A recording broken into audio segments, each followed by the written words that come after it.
বিধাতাৰ লিখনি জানো মানুহে সলনি কৰিব পাৰে। তেনে এক ঘটনা ঘটি গ'ল আমাৰ মৰমৰ শিল্পী, প্ৰাণৰ শিল্পী জুবিন গাৰ্গদেৱৰ লগত, যাক আমি হঠাতে হেৰুৱাব লগা হ'ল। তেখেতক শ্ৰদ্ধাঞ্জলি জনাবলৈ মই এটি কবিতা লিখিব চেষ্টা কৰিছিলোঁ। গতিকে আহকচোন আমি শুনি চাওঁ।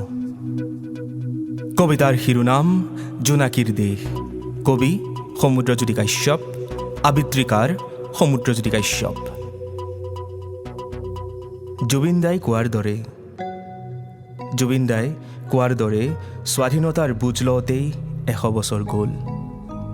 বিষ্ণুজ্যোতিৰ জোনাকীৰ দেশ এতিয়াও নহ'ল। স্বাধীনতাৰ বুজ লওঁতেই 100 বছৰ গ'ল। বিষ্ণুজ্যোতিৰ জোনাকীৰ দেশ এতিয়াও নহ'ল। হ'ব জানো বিষ্ণুদেৱৰ সেই সপোনৰ দেশ, ভূপেন হাজৰিকাদেৱে সপোন দেখা সেই সোণালী অসমৰ, জ্যোতিপ্ৰসাদ আগৰৱালাদেৱে কৈ যোৱা চিৰসুন্দৰ সংস্কৃতি গঢ় লৈ উঠিল জানো এনে এখন দেশ? হয়তো 21 শতিকাৰ সপোনবোৰ পৃথক, ক্ষমা কৰিব, পৃথক নহয়, তেনেই তুচ্ছ। মানৱৰ মাজতে আজি দানৱৰ হুংকাৰ, পঢ়া শুনা সংস্কৃতি সকলো অসাৰ। মানৱৰ মাজতে আজি দানৱৰ হুংকাৰ, পঢ়া শুনা সংস্কৃতি সকলো অসাৰ। এক জীয়া প্ৰতিচ্ছবি এই যান্ত্ৰিকতাৰ যুগত, সময়ৰ ঢৌত নে যান্ত্ৰিকতাৰ ভিৰৰ মাজত হেৰাই গ'ল সেই সোণালী অসম? সেয়া জানো সপোন আছিল 20 শতিকাৰ? সকলোতে মাথো প্ৰশ্ন, অনিয়ম, অনাচাৰ। এই যান্ত্ৰিকতাৰ ভিৰৰ মাজত আৰম্ভ হ'ল এক নতুন প্ৰতিযোগিতাৰ।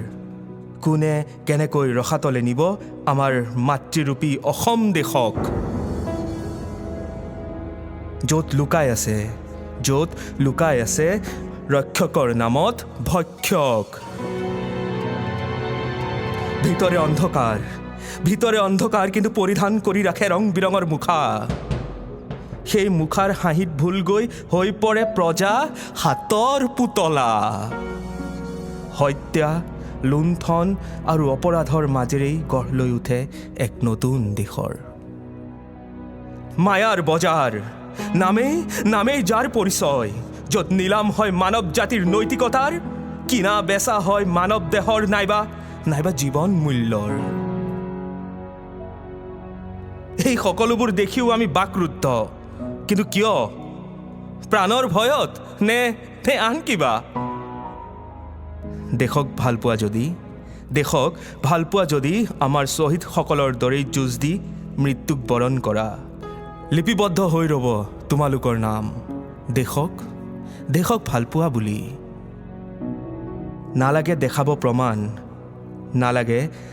প্ৰমাণ, নালাগে ৰচিব ইতিহাস, নালাগে হাতত তেজেৰে লিখিব আই লাভ মাই কাণ্ট্ৰি বুলি। কৰি যোৱা প্ৰেম নষ্ট প্ৰেমিকৰ দৰে, নাই কোনো আশা, নাই কোনো নিৰাশা। মাথো আছে জ্বলি একুৰা জুই দেশ ৰক্ষাৰ হকে। আকৌ গঢ় দিওঁ আহা সেই সোণালী অসমৰ, সেই জোনাকী দেশৰ, বধ কৰি শাসন কৰা ৰক্ষকৰ নামত ভক্ষকক। সোণেৰে সজোৱা প্ৰজা জহি খহি যায়, কোনে আজি সাজিবহি পাৰিব দুনাই। সোণেৰে সজোৱা প্ৰজা জহি খহি যায়, কোনে আজি সাজিবহি পাৰিব দুনাই।